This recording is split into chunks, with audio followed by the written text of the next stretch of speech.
quite a view. Yes, it is. Quite a view. Welcome to Watch Mojo, and today we're counting down our picks for the top 10 war movie scenes that feel harrowingly accurate. There will be spoilers. Watch out for the craters. They're deeper than they look. If you fall in, there's no getting out. Number 10, Charge on Fort Wagner, Glory. When we talk about the finest Civil War films, Glory definitely makes the mark. One scene in particular that cements its power is the March on Fort Wagner. 54th Massachusetts requests the honor of leading the attack on Fort Wagner. After the 54th Massachusetts volunteers for the assault, the film strips away any illusion of glory. There's no rousing triumph, only chaos, silence, and an air thick with dread, capped by the sudden unceremonious death of Colonel Shaw.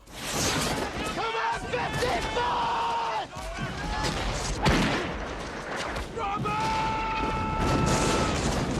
The cinematography is unsentimental and abrupt, making his death hit harder. It cuts deeper knowing that the real-life Shaw died the same way. The film's epic soundtrack elevates the battle, even as it makes it clear that bravery offers no protection.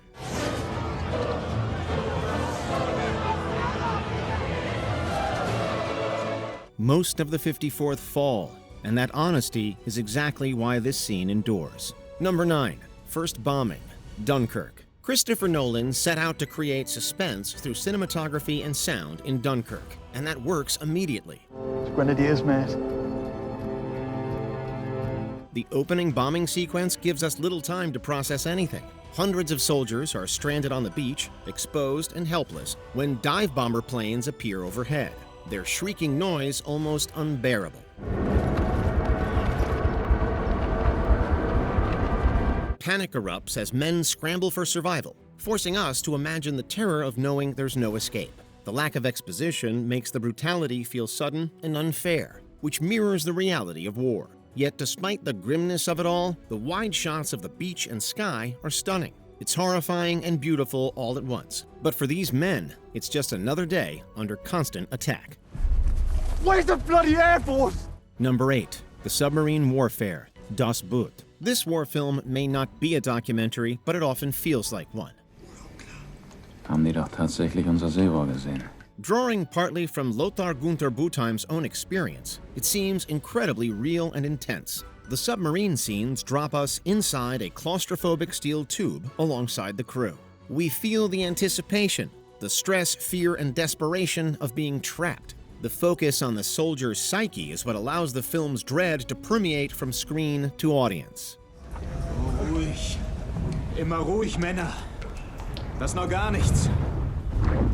There's no romanticizing war here. The cramped spaces, mechanical noises, tension between long stretches, and sudden violence match historical accounts of actual U-boat life. With its unflinching portrayal of the crew's grueling experience, Das Boot makes one thing clear.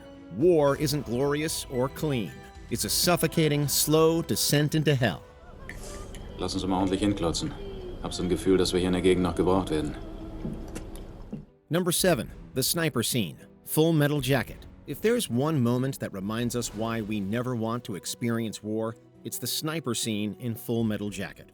Intelligence passed the word down that during the night, the NVA had pulled out of our area to positions across the Perfume River. Our squad is sent on patrol to check out the report.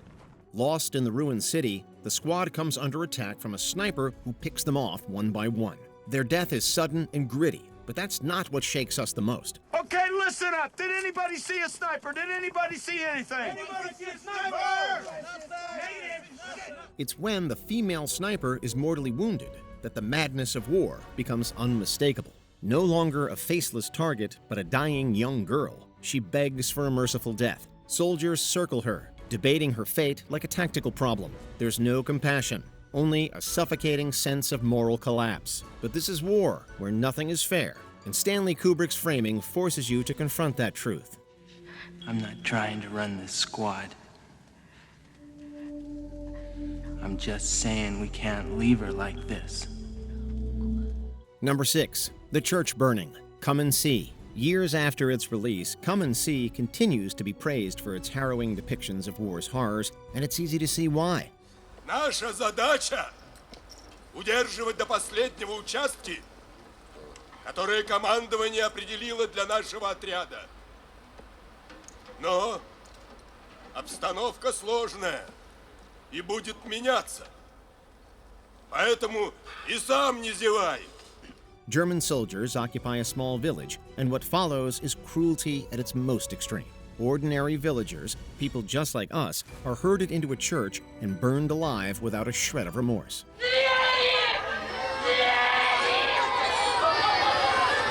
There are no jump scares or fictional monsters here, yet this remains one of the scariest scenes ever put on film. Watching innocent people erased for the sake of retaliation, while soldiers revel in the violence, makes it even more disturbing. Knowing the film draws from real-life atrocities deepens the horror, forcing us to revisit a harrowing moment we'd rather forget.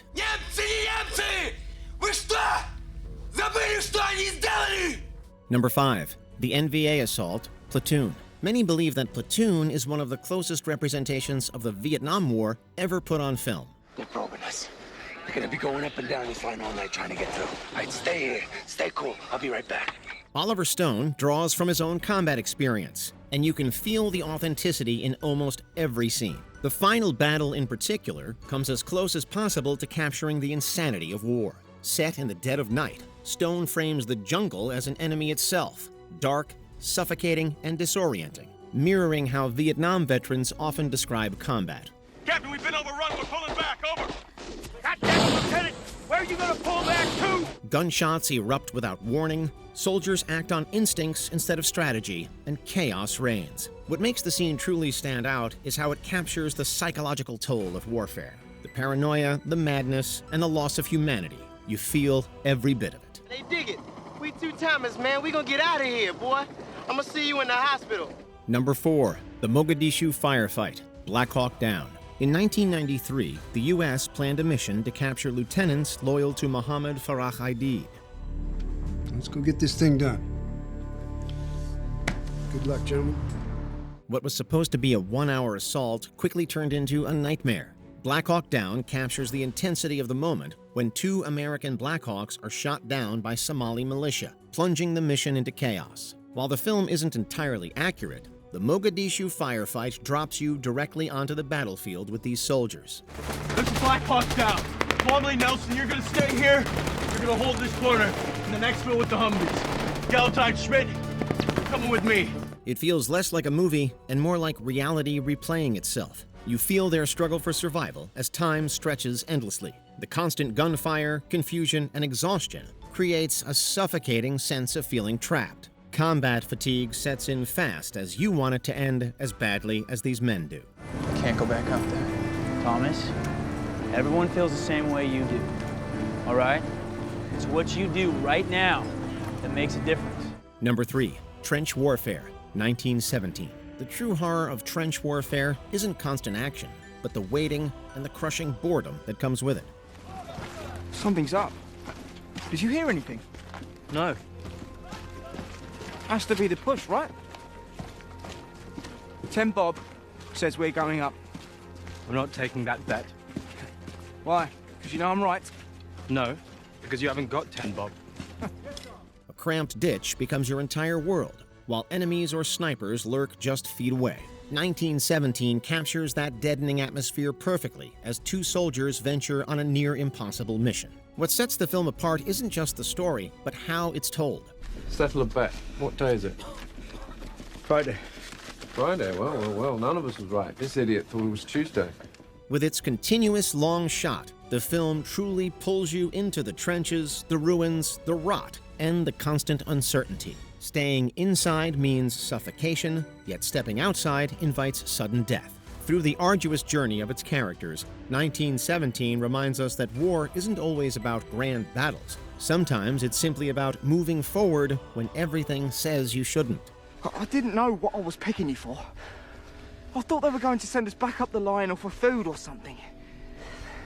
I thought it was going to be something easy. Number 2. The Battle of Okinawa, Hacksaw Ridge. This biographical war film tells the true story of Desmond Doss, a man who refused to carry a weapon because of his religious beliefs. I ain't got no problem with wearing my uniform and saluting the flag and doing my duty. It's just carrying a gun and taking a human life. You don't kill. That's all. Yes, sir, that's all. Even with a pacifist at its center, the film never pulls its punches when depicting the Battle of Okinawa. Tasked with securing an escarpment, Doss's unit is ambushed by hidden Japanese positions, turning the mission into pure carnage. I figure if we can't see them, then they can't see us neither. The violence is unrelenting, with devastating losses on both sides. The filmmaking drags you straight into the carnage, offering no safe distance. Smoke, wreckage, and blood fill the screen as if human life has lost all value. As Doss searches for wounded comrades, you hope never to witness such horror firsthand. Knowing this actually happened makes the impact harder to shake. Sarge, you okay here for a while? Yeah, fine. Get out of here. I'm coming back. Before we continue, be sure to subscribe to our channel and ring the bell to get notified about our latest videos. You have the option to be notified for occasional videos or all of them. If you're on your phone, make sure you go into Settings and switch on your notifications. Number 1. The D-Day landings, Saving Private Ryan. Scarred doesn't even begin to describe how the opening scene of Saving Private Ryan leaves you. Move fast and clear those murder holes! Giving you no time to breathe, it throws you headfirst into the cruel reality of war. The camera stays at eye level, forcing you to witness as bullets rip through bodies without mercy. Rather than being portrayed as superhumans, soldiers are shown as mere mortals living through their worst nightmare. Whoa, we gotta get this draw open! Ryman, Mullis, let's get into the war! Grab some cover and put some fire on that crew! No one needs to tell you this is as real as a war scene can get, because the trauma hits instantly. Many war veterans reportedly couldn't stand the scene as it triggered PTSD. Equally striking, though less visceral, is the Longest Days portrayal of this same devastating battle. Get off of the beach! Let's go! Which of these war movie scenes hit you the hardest? Drop your thoughts in the comments section.